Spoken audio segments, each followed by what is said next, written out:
Hello, hello! Today, in this video, I will be going over the entire IELTS speaking exam. So this will include part 1, part 2, and part 3 of the examination. So, let's get to it. Part 1. So this part is around 4 to 5 minutes long, and it is considered the easiest part of the exam just because it is based around familiar topics that we should already have information about, and it is basically just like a conversation more than expecting you to give long, really fully thought out answers. For part 1, you just need to give very short, clear answers that are maybe 1 or 2 sentences long, and that's it. Hello, hello! Let's go over some of the questions and topics that they could ask you about during this part 1. The hometown and what you do for work, what you study, or where you go to school. These are pretty basic topics that are asked by the examiners quite often.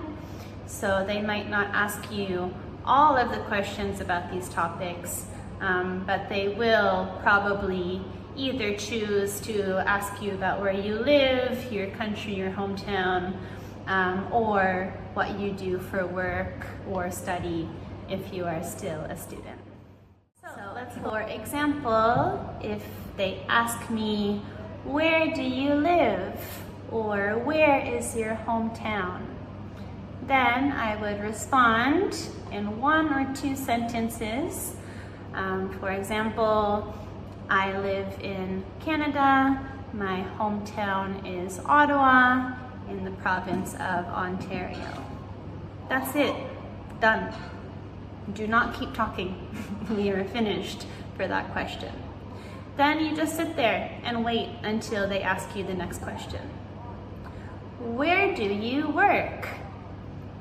Oh, I'm an English teacher. I work at an international school in Chiang Mai, Thailand. Right? Or if you don't work, where do you study? Right? Then you talk about the school you went to, what subjects you studied, if you got a major or minor degree in something. If you haven't gotten any degrees yet, you can just talk about the subjects that you have studied or that you like to study the most. They might also ask some follow-up questions. For example, if they ask you, what subject do you like to study? And you say, I like English. Then maybe they will ask you, oh, what do you like about learning English? And then you can say, I like learning English because it is interesting and fun and enjoyable, for example, right? So this part is very simple, clear, straightforward answers. They do not want you to just talk and talk and talk and talk and talk. A lot of people end up doing this, and if this happens, they will actually just put up their hand to stop you because they have a time limit. They cannot continue to listen to you go on and on for a very long time. So remember to keep your answers short, clear, and straightforward. 1 or 2 sentences is fine. You do not need to say any more than that. They might ask you about some other topics as well. So other topics could include your family, friends, relationships that you have in your life in general. Could be about food you like to eat, could be about places you like to travel to, and so on, right? So they can choose to ask a couple questions about any topic they would like to. However, just remember for part 1, these questions should be quite simple, straightforward, and easy to answer.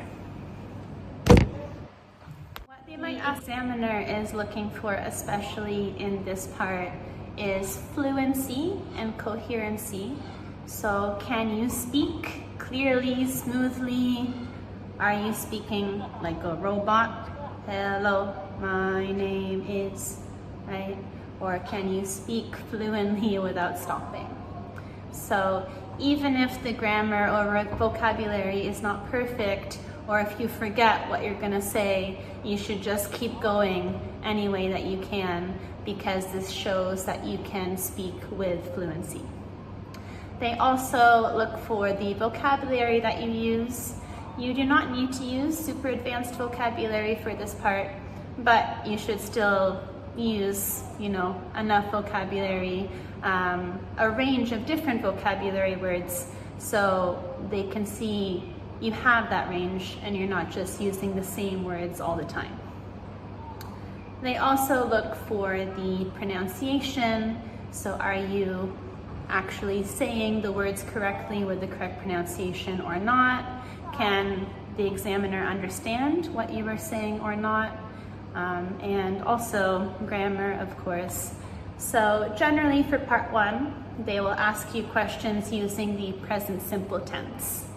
So if they use the present simple tense to ask you a question, then you should probably respond using that same tense. For example, where do you live? Or where is your hometown? Then I would say, I live in Canada. I do not say I lived or I am living. You just say I live in. Just simple present tense. Try to avoid the one main error in this part, which is trying to do too much, overthinking what your answer should be, and continuously talking without knowing when to stop. So all of these 3 things, watch out for them. Some people have a really hard time to stop talking once they start, especially if it's something that they really like to do. So just please remember, the examiner just simply does not have time to listen to a big story about one of these topics, right? They just want to know and see that you can use basic sentence structure, grammar, vocabulary, and answer the questions using good English fluency and coherency. Another key thing to note is that they're really looking for natural conversation in this part. So what some students try to do is to memorize every single little word that they're going to say. But it's not good to do this. We should learn and practice to speak in a natural manner so that you actually sound like a native English speaker, right? So again, if you use crazy advanced vocabulary and try to do too much, then it will not come across as a natural English conversation. So just keep that in mind as well. Try to smile, be polite, do not talk too fast, do not talk too slow. Somewhere in the middle is perfect. But really, do not overthink this part. A lot of students do, and that is a big, big downfall that is very common. Let's go on to part 2 of our IELTS exam. So part 2 is a little bit more challenging for most students. This is called the long turn. So this is about 3 or 4 minutes in total, and you will be given a card with a topic on it. So you will be given a random topic about something, and then you will be expected to talk about this topic for the 2 minutes. So you do have 1 minute to prepare. However, when you are sitting there writing the exam, 1 minute goes by super fast. So it is a bit difficult. Many students struggle with this one because they do not have a lot of time to prepare their answers. And sometimes the topics that are given to you, maybe you're not very familiar with the question or with that topic. So of course, then it might be difficult to try to figure out what you're going to say. And you have to continuously talk as well for 2 whole minutes. So again, 2 minutes does not seem like a long time, but to continuously talk for 2 minutes as a non-native English speaker, it is quite challenging for most people. So we need to really take time to practice this part. You could be given various topics. For example, it could be about shopping, it could be your opinion about some kind of thing like technology, using our cell phones, things like that. So as an example, one question that they could ask you is to describe a place you would like to visit. And then they'll give you some suggestions like, where is it? What can you do there? What do you like about this place? And why do you want to visit there? So then you have 1 minute to look at this topic and to think about what you would say. Then you can prepare for 1 minute. You can write down some jot notes or some, specific words that you need to remember. And then the speaking for 2 minutes starts. So that's why this part can be a bit challenging, but the key to getting this part right and being successful is just a bit of preparation. So we have a timer on our phone. You can time for 2 minutes to make sure that your answer is long enough. And then with the preparation, you should prepare various topics to talk about. So traveling, food, family, friends, things you like, dislike, technology in our world today, our society, all of these things could be topics for part 2. So it's really, really important to have the range of understanding for multiple topics and not only understand 1 or 2 of the topics. So then you are not sitting there stuck and not knowing what to say. For this part, if you do get a topic where you do not know what to say for it, then you still have to say something. So you need to still prepare anything that you possibly can for those 2 minutes and try your best to say something about the topic and just hope for the best. But you cannot tell them that you don't know anything about this topic or you want to change the topic. This is absolutely not allowed. So just keep that in mind with this part too. This is a long term. You need to continuously talk the whole time. A lot of people struggle with this part because they stop talking at some point and then they lose their thought. So they forget what they're going to say next. Obviously this is not good, but like I said before, you need to practice to just continue on with whatever ideas you have in your head and try to explain them the best that you can. The biggest struggle with part 2 is the panic. Panic, right? So the panic starts to set in when you have the student that gets a topic that they don't really know much about, and then they try to talk about it, but then they kind of lose all of their ideas halfway through, and then they just kind of stop talking because they don't know what else to say. That means it's not a long enough answer, and you will not get a high score if you cannot speak for the full 2 minutes. So try to really practice for part 2. Lastly, we have part 3 of the exam. This is considered as the most difficult part based on the fact that it is supposed to be an analytical conversation that is opinion-based and the discussion of why. So instead of just being asked, what do you like to do in your free time? Now you're being asked, why do you like to do that thing? So this is hard for many students to come up with the reason, the logical reasoning behind what they think or believe. So for example, if the topic is about technology, you might be asked questions like, do you believe technology is important in our society? Or what can we do to help improve our society with technology? Right? So these questions are much more difficult than the questions before. These are really deep thinking questions where you need to use critical thinking and analysis to come up with a good response. So again, if you are given a topic that you're not familiar with and then expected to make a very analytical discussion-based answer, it could be quite difficult. However, again, practice makes perfect.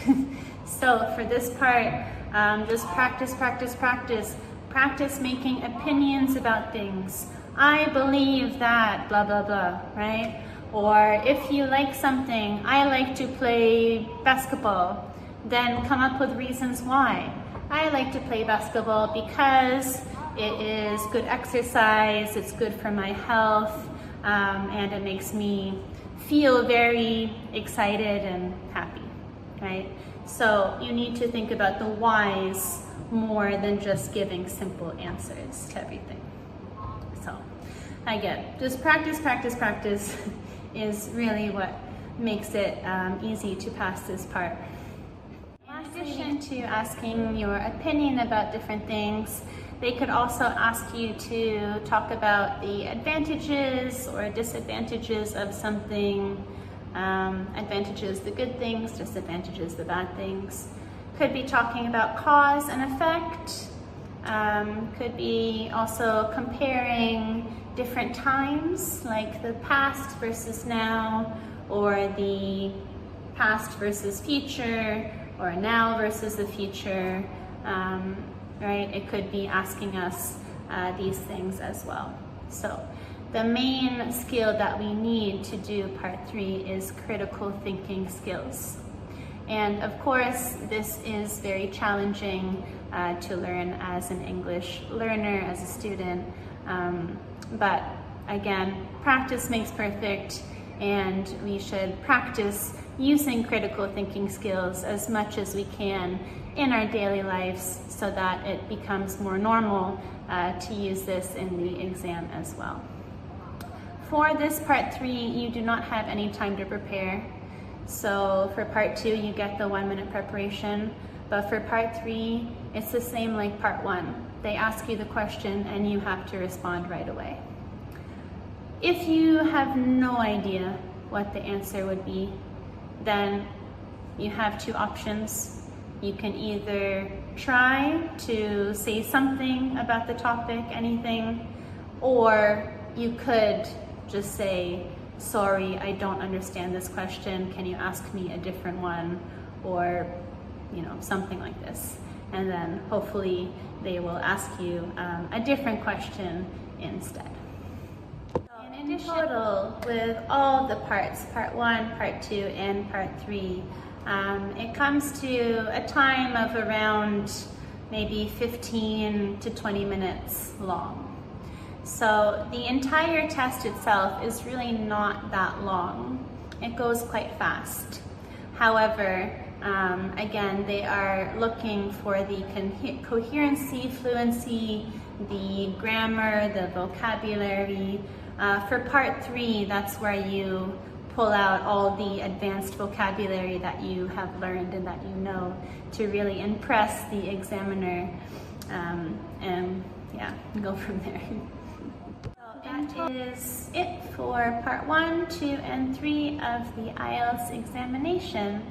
So hopefully this video is helpful for you. Even if you are not studying to take the exam right now, maybe you will take it sometime in the future from now, and then you can use this video as a resource for that too. Thank you so much for watching. Have a great day. Goodbye.